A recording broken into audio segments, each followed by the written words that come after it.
Yeah, I don't mean to be mean here, but I mean, this is a game with a lot of great potential here. There's a lot of fun elements to it. I love playing it a lot of the times.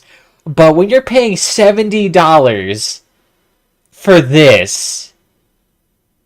What the fuck?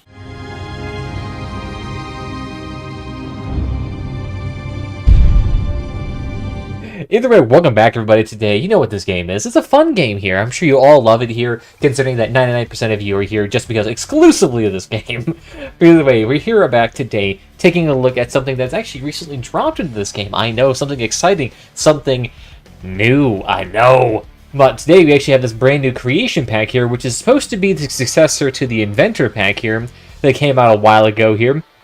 And it actually contains the same hovers of that inventor pack here called the Icarus 4. Now, if you don't know here, the Icarus 4 here is supposed to be the non-purchasable, exclusive, higher-end hover here that's kind of more meant to be the heavy hauler here, the big chunk that's able to haul parts around here. As you can see here by tonnage of 1,050 here with a power of 8%, while this one can only do 750 with a power of 5%. With the difference being is that the Icarus 7 here has an extra 5 kilometers an hour in speed. So it's a speedy boy here. So that's meant to be like the main appeal here of the Icarus 4 versus the Icarus 7 here. Also being that the Icarus 4 here cannot actually be crafted, so it's going to be a little bit more expensive here than the Icarus 7 here. Although for whatever reason here, it looks like the Icarus 4 here, wow, no one wants this thing in the slightest. Woohoo! Yeah, that makes sense though. Because when it comes to hovers, speed and agility are absolutely everything, and considering that the Icarus 7 is not only faster in terms of speed, it also consumes less power, so it's probably going to be way more agile than the Icarus 7 here, or Icarus 4 here. So we have the slow boy here that no one wants, and the fast boy here that you can craft that everyone wants. So a bit interesting here to release a pack again that contains the less desirable part out of all things.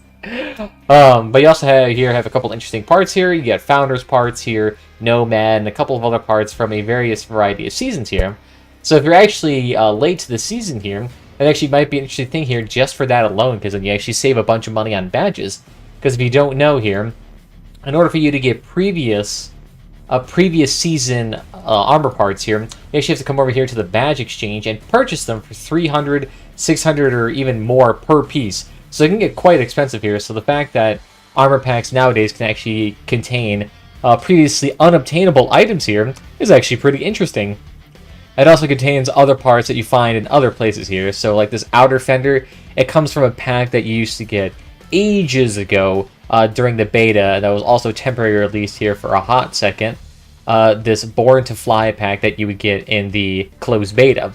It also contains here the hydraulic adapter and the hydraulic lines, which you can kind of see like right here around the vehicle. Now those you can actually purchase in, ironically enough, the other pack here, the Polymorph pack here, which actually contains the very same items here, but of course in smaller quantities here, along with the eye here as well. The thing is too, along with this, is that it also contained 2 unique weapons and a CK for the Humpback cabin here, which is a bit interesting to say the least, because while this thing does technically contain a unique part to it, since it's the only one that sells it, it's also containing a part that no one really wants, and also doesn't have a weapon that no one really cares for. It's just some basic synthesis here. So it's a really weird like value proposition here at this time. Like, it's great because it has those parts that you may not have, but at the same time, it also contains parts that are just really bad.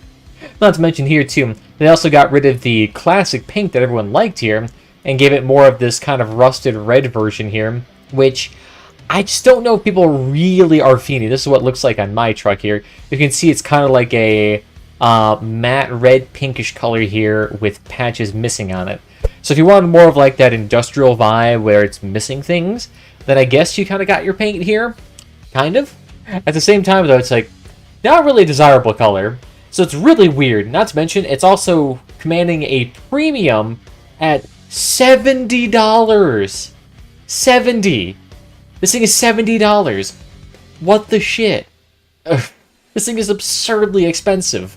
Absurdly.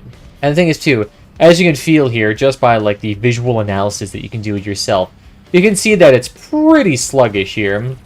That and the weapon positioning here is a bit odd. Because any sort of off-axis tilt here, and the thing immediately has a hard time shooting one of its weapons. So a 30-degree DPS can be pretty out of the question here. It's also using the Quantum Cabin here. The Quantum Cabin does not contain a CK of its own. As you can see, it's just the basic Quantum Cabin. A cabin that costs like 400, 500 at any given moment here. So this thing is not really that exceptional in terms of any of its parts per se. It's using reused decor parts from a previous polymorph pack here. It's using basic synthesis here, and it's not nothing like a unique like the adapter. You're not having a CK here in the slightest here, and you're using the worst version of the hovers here that no one likes using to begin with because they're too slow. So it's like, what's the value proposition here?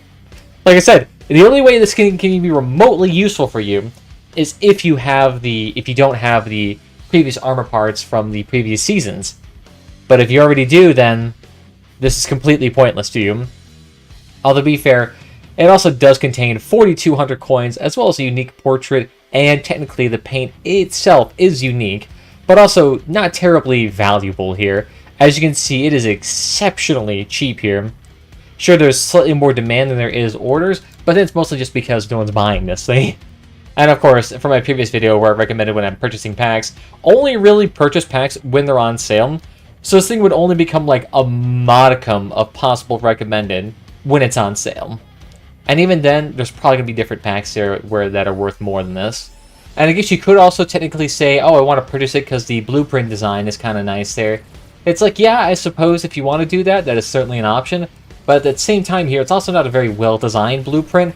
And not to mention, too, you probably can just find this on the exhibition page, where someone's just going to purchase a pack and then immediately throw it onto the exhibition page. So there really is no need to kind of like, well, purchase it exclusively for that. Blueprints are super easy to just push around without any sort of issue. So I guess final thoughts of this thing. It's an interesting pack here. I do appreciate the difference in aesthetics here. But at the same time here, it is an incredibly poor value proposition. I mean, compared to its cheaper polymorph cousin pack skin, it contains no CK, reused decor items from previous packs, non-unique weapons, no CK for the cabin, and hover parts that, for one, are extremely cheap, and two, very not meta at the moment. So at the point, there's just like zero allure to this item right now. So I mean, while it does look aesthetically cool here, aesthetics are not worth $70. But let me know what you guys think about this pack down below here. Is this something you're thinking about getting here? Yes, no, maybe so. Other than that, guys, let me know what you guys think about Crossout State of General. I don't know. We'll have a conversation. Isn't that always fun? Well, I guess I want to thank you all for joining the evening, and I'll see you guys next time. Bye-bye.